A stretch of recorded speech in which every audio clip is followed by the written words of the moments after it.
ពីរេថ្ងៃខួបកំណើតលោកអគ្គនាយកជូនពរលោកអគ្គនាយកសុខភាពល្អតំណែងល្អជោគជ័យគ្រប់ភារកិច្ច I love you boss បាទសូមគោរពជំរាបសួរលោកអគ្គនាយកថ្ងៃនេះដែរជាថ្ងៃខួបកំណើតរបស់លោកអគ្គនាយកខ្ញុំបាទសូមគោរពជូនពរលោកអគ្គនាយកព្រមទាំងគ្រួសារ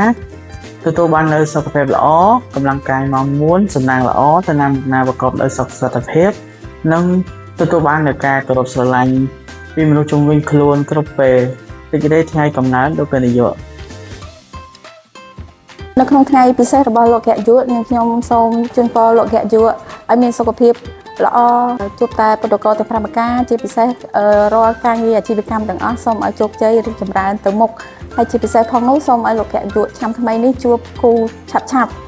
នៅក្នុងថ្ងៃពិសេសរបស់លោកអគ្គនាយកសូមជូនពរលោកអគ្គនាយកសុខភាពល្អសំណាងល្អជោគជ័យក្នុងអាជីវកម្មរបស់លោកអគ្គនាយក Happy birthday លោកអគ្គនាយក Happy birthday to you boss ក្នុងឱកាសនេះខ្ញុំសូមគោរពជូនពរលោកអគ្គនាយកមានសុខភាពល្អអាជីវកម្មកាន់តែរីកចម្រើនទៅមុខហើយនឹងឆាប់ដល់គូ Happy birthday to you boss Happy birthday លោកអគ្គនាយកជូនពរឲ្យលោកអគ្គនាយកក្នុងថ្ងៃខួបកំណើតនេះឲ្យលោកអគ្គនាយកមានសុខភាពល្អ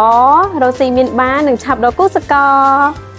បាទខ្ញុំក៏សូមជូនពរឲ្យលោកអគ្គនាយកមានសុខភាពល្អនិងបញ្ញាវៀងវៃជួយដល់កូនចៅទាំងអស់គ្នាបានជាមនុស្សដ៏ត្រជាក់ជួយបើលោកអគ្គនាយកឲ្យសុខភាពល្អអាយុយឺនយូរ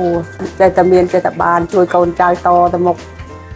ខួបកំណើតរបស់លោកអគ្គនាយកខ្ញុំបាទសូមគោរពជូនពរលោកអគ្គនាយកឲ្យទទួលបានជោគជ័យគ្រប់ភារកិច្ចមានសុខភាពល្អហើយបញ្ញាវៀងវៃជាពិសេសគឺសូមឲ្យលោកអគ្គនាយកឆាប់បានដល់គូផងដែរអរគុណ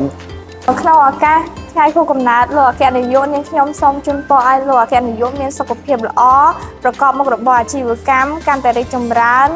និងជោគជ័យគ្រប់ភារកិច្ចទាំងអស់ Happy birthday